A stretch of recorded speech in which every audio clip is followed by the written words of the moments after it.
The candles flickered softly against the golden reflections of roasted turkey and glazed ham. It should have been a normal Christmas dinner. Laughter, wine, nostalgia. But in my family, silence was the new tradition. We sat in a fragile peace, the kind that cracks with one careless word. My father raised his glass, his diamond cufflinks catching the light. His voice sliced through the room like a cold knife. "You're not on the will anymore." The words hit harder than any slap could. For a moment, I thought I misheard him. My stepmother's smile froze mid-sip. My brother's knife stopped halfway through the rib roast. Even the carol playing softly in the background, Silent Night, felt like mockery. My father leaned back in his chair, savoring the silence he'd created. "You made your choices, Evan," he said. "Actions have consequences." I didn't blink. Instead, I reached into my jacket pocket and placed a small red gift box on the table in front of him. "Then you should open mine," I said. He frowned, glancing at my stepmother. "What is this, another guilt trip?" I smiled faintly. "No, just a little something I've been saving." He tore at the wrapping with the impatience of a man who always expects to be in control. Inside was a flash drive tied with a green ribbon and a small silver key. His laugh was sharp, forced. "A flash drive? What is this, a tantrum in 4K? I didn't laugh. "Proof," I said. "Of everything." His eyes narrowed. "Everything what?" "Everything you thought you buried." My brother leaned forward. "Evan, what the hell are you doing?" "Finishing what Mom started," I said. My father's smirk faltered for the first time. He picked up the flash drive, trying to look amused, but his hand trembled ever so slightly. "Let's see what fantasy you've cooked up this time." He walked to the living room and plugged it into the TV. The first video began instantly. Clean audio, clear timestamps, the unmistakable decor of our local bank branch. There he was, my father, sitting across from the bank manager signing forms. The screen displayed one phrase in digital clarity: "Transfer of certificates of deposit. Beneficiary change request." The date: November 17th. My father froze. My stepmother's hand found her wine glass, gripping it tightly. "What is this?" she whispered. My father barked, "Turn it off." I stayed seated. "Transferring Mom's account into your private portfolio without the trustee's consent. You forgot the bank keeps surveillance." He turned, eyes blazing. "You stole that footage?" "Not me," I said calmly. "The bank did. You'd be amazed how cooperative they become when the Attorney General's office starts asking questions." The next clip played automatically. My father at brunch with a woman I'd never met. She was laughing, elegant, wearing a charity pin that looked expensive. The audio was crystal clear. Him. "Make sure the foundation receipt lists it as tax deductible." Her. "But this is personal, not for the charity." He handed her an envelope thick with cash. The room's air turned dense. My brother's face went pale. My stepmother's lip quivered.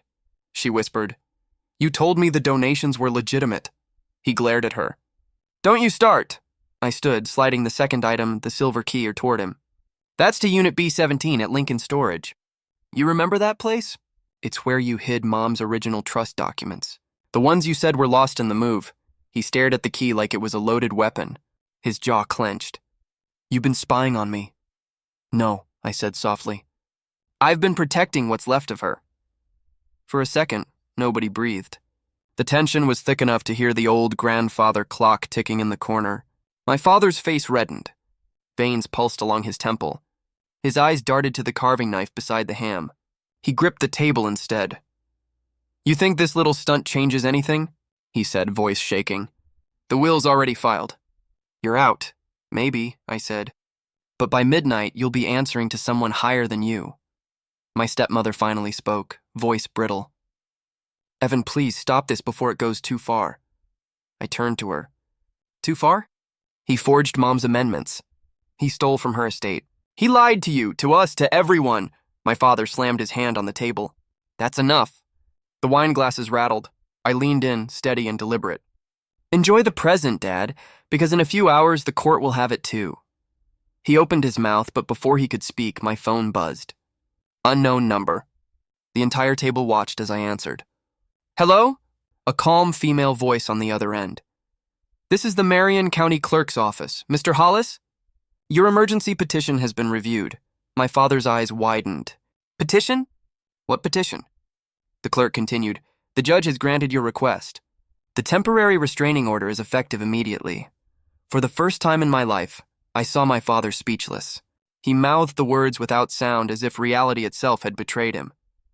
I hung up and pocketed the phone. Merry Christmas, I said. You're officially frozen. The next sound was the faint clink of a wine glass sliding from my stepmother's shaking hand. The red liquid spread across the white tablecloth like blood blooming under ice. My brother looked between us, torn, terrified, and finally whispered, Evan, what did you do? I looked him dead in the eyes. What Mom asked me to. Outside, carolers sang faintly in the snow, voices soft and innocent. Inside, the house was silent, the kind of silence that comes right before a storm breaks. Snow tapped against the window like the ticking of a clock counting down to detonation. I stepped into the hallway to answer the call, my heart pounding even though I already knew what was coming. The voice on the other end was calm, professional, devastating. Mr. Hollis? This is the Marion County Clerk. The judge has signed the emergency restraining order. Effective immediately, all estate assets are frozen. A conservatorship hearing is scheduled for Friday morning. For a moment, I just stood there staring at the family photos on the wall. Fake smiles, empty eyes, a history built on half-truths. Then I took a breath, straightened my jacket, and walked back into the dining room like a man walking into a war he'd already won. The scene inside looked like a painting of chaos. My father standing, face flushed crimson, my stepmother whispering frantically into her phone, and my brother pacing, torn between blood and morality. The Christmas lights behind them blinked soft and warm, mocking the tension choking the room. I placed my phone on the table and said evenly, Court just froze everything. I smiled without warmth. Merry Christmas. My father's jaw tightened. He lunged for the remote and killed the TV screen that was still frozen on his own guilt. The black reflection showed him what he really was, cornered, aging, afraid. You can't do this, he snapped. The will is mine to change, my money, my rules. Not when there's evidence of undue influence and elder fraud, I replied, pulling a brown folder from my coat and dropping it onto the table. It landed with a heavy thud that felt final. Affidavits, I said. From Mom's hospice nurse. From the notary who saw her original signature. From your own accountant, he blinked. You got my accountant? She quit last week, I said. Turns out, conscience doesn't go well with tax evasion. That was when the doorbell rang. A sharp, intrusive sound that sliced through the argument like a blade. Everyone froze. My stepmother's phone slipped from her hand and landed on the carpet. My father shouted, Don't answer that! But I was already halfway to the door. When I opened it, the cold December air rushed in, and there stood our neighbor, Mrs. Callahan, the neighborhood's self-appointed queen of gossip and the HOA president. She held a tray of sugar cookies and a smile that wilted the second she saw my father's expression. Oh, she said softly. I came by to drop these off and, well, to ask, is it true about the second mortgage? My stepmother's face went white. What mortgage? She asked, even though the tremor in her voice betrayed her. Mrs. Callahan looked confused, caught between nosiness and embarrassment. The bank called me about an insurance verification for the HOA records. They said there was a new loan against your property. I turned toward my father. You didn't tell her? My stepmother's lips trembled. You said the house was safe. He glared at her. Don't listen to him. But Mrs. Callahan had already heard too much. The cookies in her hands began to shake, sugar crystals falling like snow. I should probably go, she murmured, retreating awkwardly. As the door shut, my father barked, You've humiliated us. I crossed my arms. No, Dad, you did that when you mortgaged Mom's home to cover your offshore account losses. My brother, who'd been silent until now, finally spoke. Is that true? He demanded. Don't be ridiculous, my father snapped. He's lying. I pulled another paper from my folder, a bank statement. I handed it to my brother. Recognize that account number? That's your college fund, the one you never saw a dime of. My brother scanned the document, eyes darting over the numbers, the withdrawal dates, the signatures. He took it all, I said quietly. Every dollar Mom set aside for you. Right before your 18th birthday. Something inside my brother broke. He looked at my father, not as a son anymore, but as a man seeing a stranger. You lied to me my whole life, he whispered. My father slammed his fist on the table. Enough, you're all ungrateful. Everything I've done was for this family. For the family? I asked, stepping closer. Or for the charity that doesn't exist. He froze. What did you just say? I pulled out one more page and a printed email. To the State Attorney General's Charity Fraud Unit. Time-stamped 2 hours ago. My father's face drained of color. You didn't. Oh, I did, I said. And you'd be amazed how quickly they respond when you include bank records. The house felt smaller now, tighter. The air was electric with fear and fury. My stepmother's mascara streaked down her cheeks as she whispered, You've ruined us. No, I said softly. He did. I'm just making sure everyone knows. Then a hard knock rattled the Christmas wreath on the front door. The sound was heavy, official. My father's head snapped toward it, panic widening his eyes. County Sheriff, a voice called from outside. Service of process for Mr. Hollis, my stepmother gasped. My brother took a step back. I could hear the faint rustle of papers through the door, legal documents, sealed fate. My father stood there, trembling, unable to move. You called them here? He whispered. I didn't have to, I said. Justice works fast when it smells blood. The sheriff's knock came again, louder this time. I walked over and opened the door. The uniformed officer nodded politely and handed over a thick envelope stamped with the county seal. Merry Christmas, the officer said dryly before turning back into the snow. I closed the door slowly and placed the envelope on the table between us. My father stared at it like it might explode. Outside, the world was quiet. Soft snow falling over the neighborhood, covering everything in white. Inside, the truth had just stripped us bare. This Christmas, the house wasn't filled with carols or warmth. It was filled with something colder, justice. The sheriff's boots echoed on the hardwood floor as he handed my father a thick envelope. The nutmeg and cinnamon scent of Christmas dinner still hung in the air, but now it felt toxic, sweet rot covering something rotten underneath. My father opened the envelope with trembling hands, and the color drained from his face. Inside was a hearing notice, an asset freeze confirmation, and a subpoena for full disclosure of financial records. The legal words burned brighter than the Christmas lights behind him. He muttered under his breath, Lawyers ruin Christmas. I leaned back in my chair, calm, deliberate. No, Dad, I said softly. You did that yourself. He shot me a glare, but his rage had cracks now. Cracks wide enough for fear to seep through. My stepmother sat beside him, mascara streaking down her cheeks. My brother just stared at the papers like they were weapons no one had warned him about. Before anyone could speak, my phone lit up again. A call. The name on the screen stopped me cold. Lydia, Mom's hospice nurse. I answered, pressing speakerphone. I'm outside, she said. You said I could stop by tonight. My stepmother hissed immediately. Not tonight! But before she could stand, the front door opened and cold air swept in. Lydia stepped inside, coat dusted with snowflakes, her expression steady but sad. In her hands was a worn leather folder, old, creased, heavy with secrets. She looked straight at my father. Your wife asked me to give this to your son if things ever got ugly. My father's nostrils flared. What is this performance? Some fake document? Lydia ignored him and handed me the folder. The leather felt warm from her hands, but when I opened it, a chill spread through me. Inside was a notarized letter dated 6 months before my mother died. Her handwriting filled the page, steady, unmistakable. The letter named me successor trustee of her living trust if any sign of undue influence appeared. Below that was a checklist, secret withdrawals, change beneficiaries, new charitable entities, forged signatures. Every single one matched my father's actions over the past year, perfectly. My father barked out a laugh, high-pitched, brittle. A dying woman can't write legal documents. She was medicated out of her mind. Lydia calmly reached into her bag again. She thought you'd say that. She pulled out a flash drive and set it on the table. There's a video recorded in her attorney's office. She was fully lucid. I plugged it into the TV, and the room filled with the soft sound of my mother's voice, calm, deliberate, heartbreakingly alive. She sat beside her lawyer, papers neatly stacked in front of her.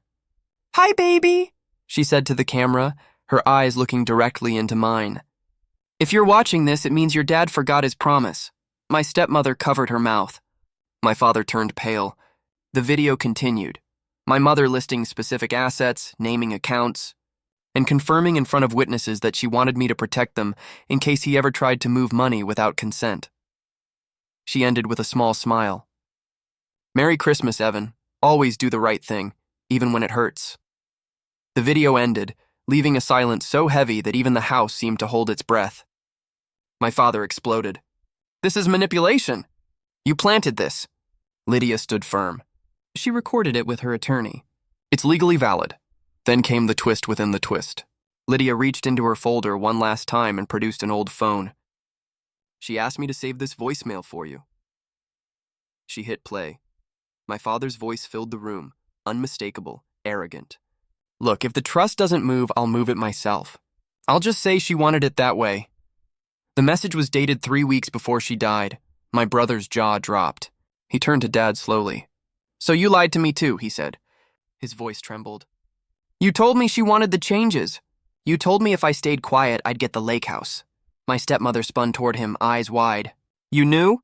she shouted. "You told me you knew nothing." My brother's voice cracked. "He made me promise." The room erupted, years of secrets colliding at once.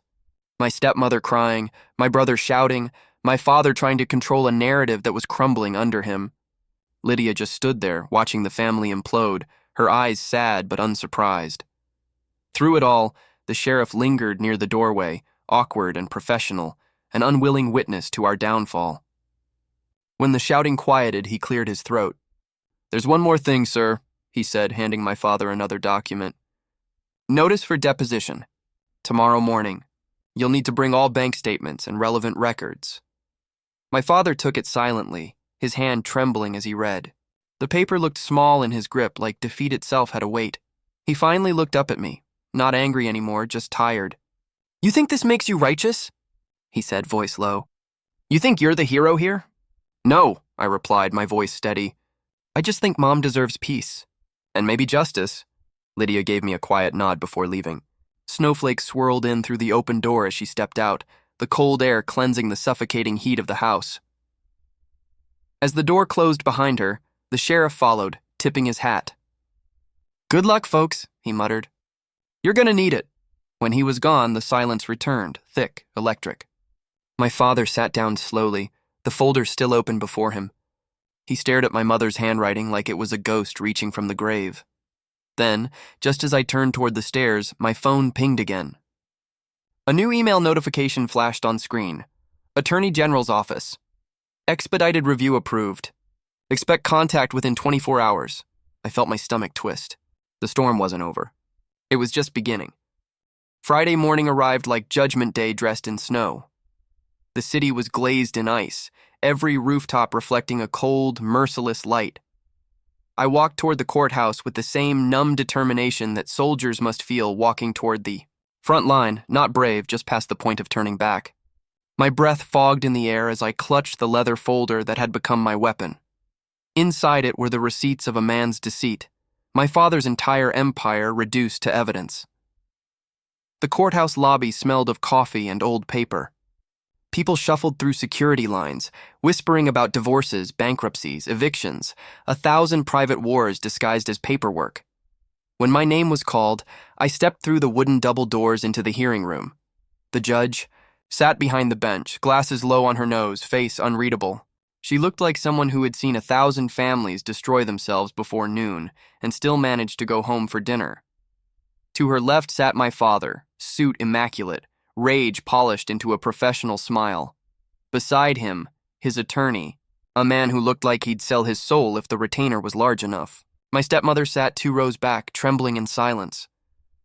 My brother was there too, face pale, eyes swollen from sleeplessness. For the first time, he sat on my side of the aisle. "Case number 24C589, the bailiff called. "Hollis family estate, conservatorship hearing." The judge cleared her throat. "Mr. Hollis," she said to my father, "you are here under petition for financial misconduct and undue influence related to the late Mrs. Hollis's trust. Your response?" His lawyer rose, voice smooth and oily. "Your Honor, discretionary changes to a will are not a crime. My client simply exercised his lawful right as surviving spouse. The judge didn't even blink. And yet, she said, flipping through the documents, elder exploitation is... The courtroom shifted, a collective inhale. I opened my folder and began sliding exhibits across the table one by one, each like a hammer to a nail. Bank transfers to unregistered charities, mortgage statements on jointly owned property without disclosure, unauthorized withdrawals from restricted trust accounts, and a video. The clerk wheeled over a small monitor. The same video from Christmas night. My father at the bank signing forms he wasn't authorized to sign. His face flickered under the fluorescent courtroom light, every lie captured in high definition. When it ended, the judge leaned back, her silence cutting deeper than any verdict. Do you wish to respond, Mr. Hollis? My father's lawyer stood again, wiping sweat from his temple. Your Honor, the decedent's mental state was verified by hospice, I interrupted. Lucid. Documented. Witnessed. I placed a signed affidavit on the bench. The lawyer froze, then came a tremor I didn't expect. My stepmother slowly rose from her seat. Your Honor, she said quietly, I need to speak. Her voice cracked, her hands trembling. The judge gestured for her to approach. He told me, she began, pointing at my father, that your mother moved the money to punish Evan. He said we had to protect the assets from being wasted.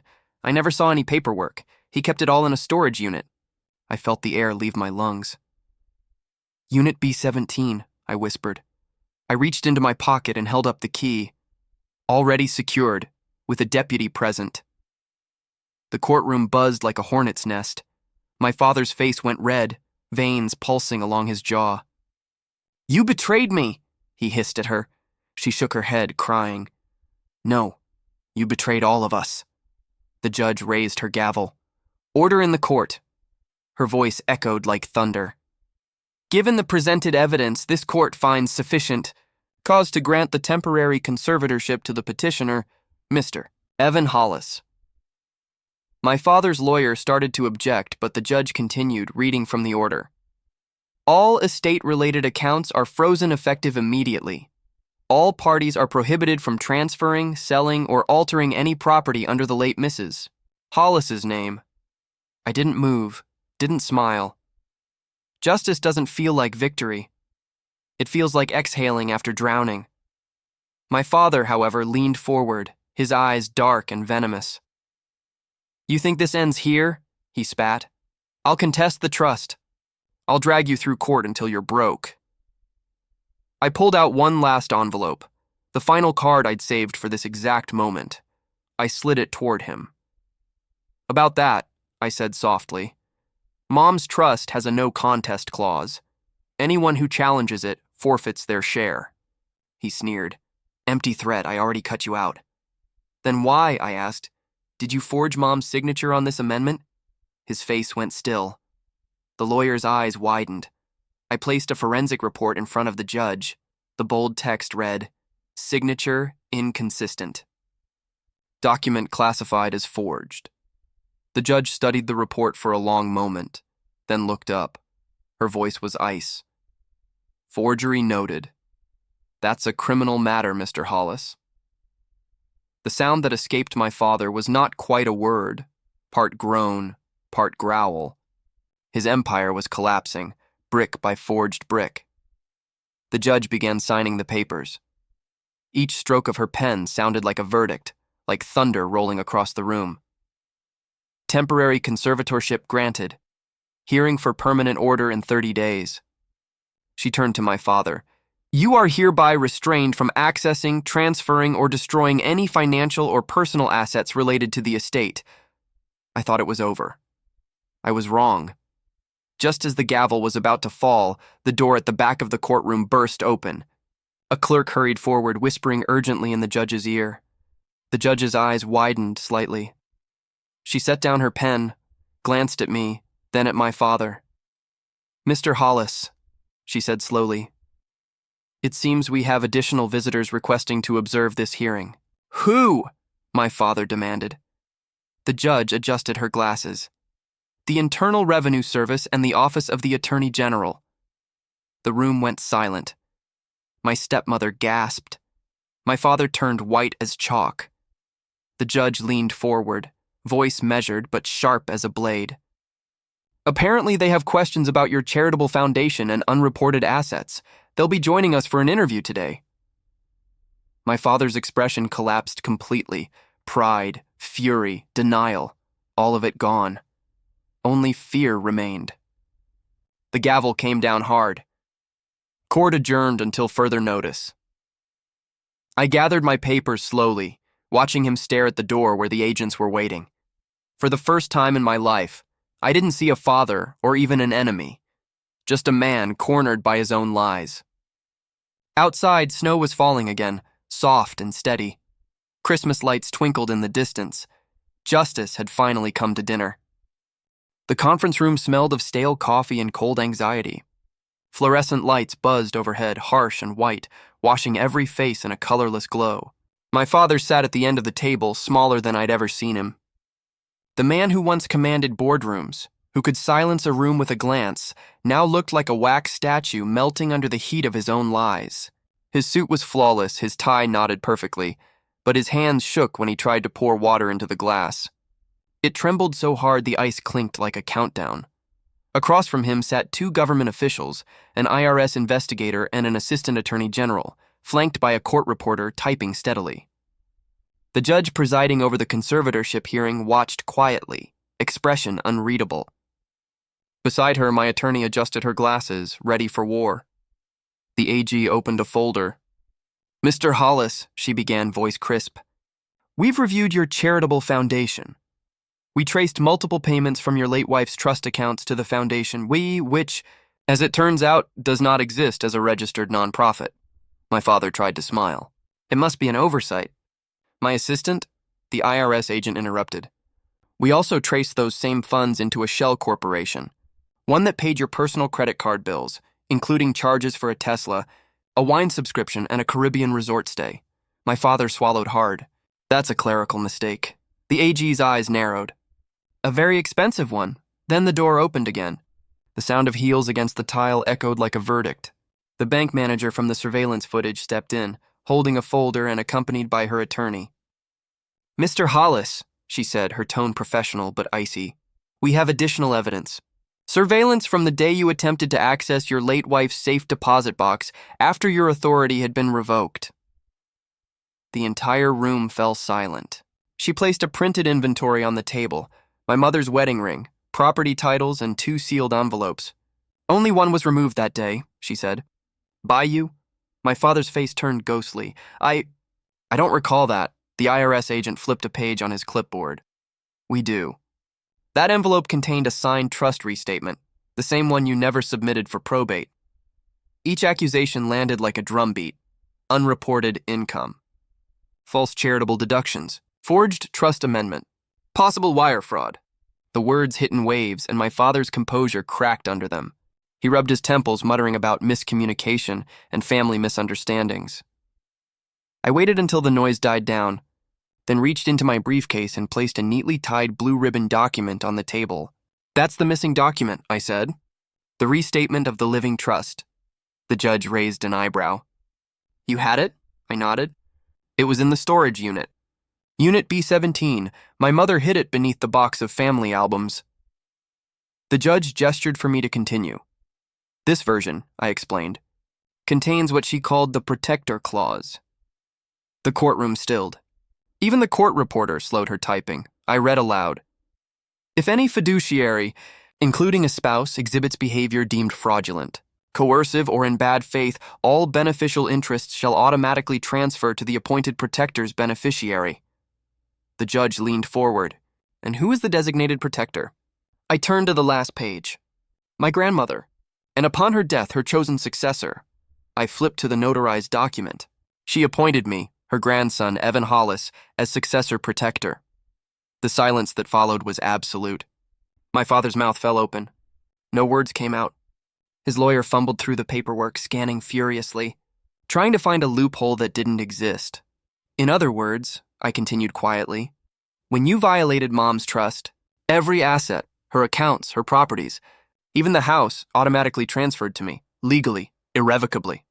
The Attorney General closed her folder. That would mean, she said slowly, Mr. Hollis no longer controls a single cent from his late wife's estate. The judge nodded once, her expression firm. Effective immediately. My father slumped in his chair. For the first time, he looked old. Not the powerful man who built an empire, just a husband who outsmarted himself. The IRS agent stood, packing his files.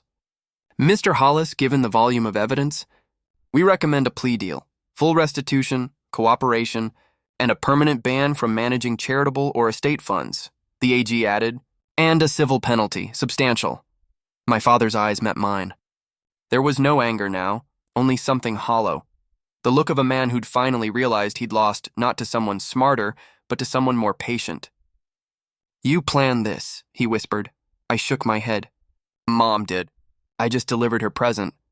The judge signed the final order and banged her gavel gently, almost kindly. Conservatorship made permanent. Protector authority recognized. Mr. Hollis, I suggest you take a deep breath. You'll need it. When the hearing adjourned, I gathered the folder and stepped into the hallway. The winter light poured through the courthouse windows, blinding and beautiful. Outside, the snow had stopped. In my hand was a small box, the one I'd taken from the storage unit. Inside lay my mother's wedding ring and a folded note written in her looping cursive. I opened it carefully. If he ever makes you feel small, remember, you carry the whole house. I smiled through the sting in my eyes. The hallway outside the courtroom felt endless, but my steps were steady. Through the glass door, I looked back one last time. My father sat alone at the defense table, a silhouette framed by the pale light. He wasn't the monster from my childhood anymore. Just a man haunted by his own greed, staring at the son he'd tried to erase.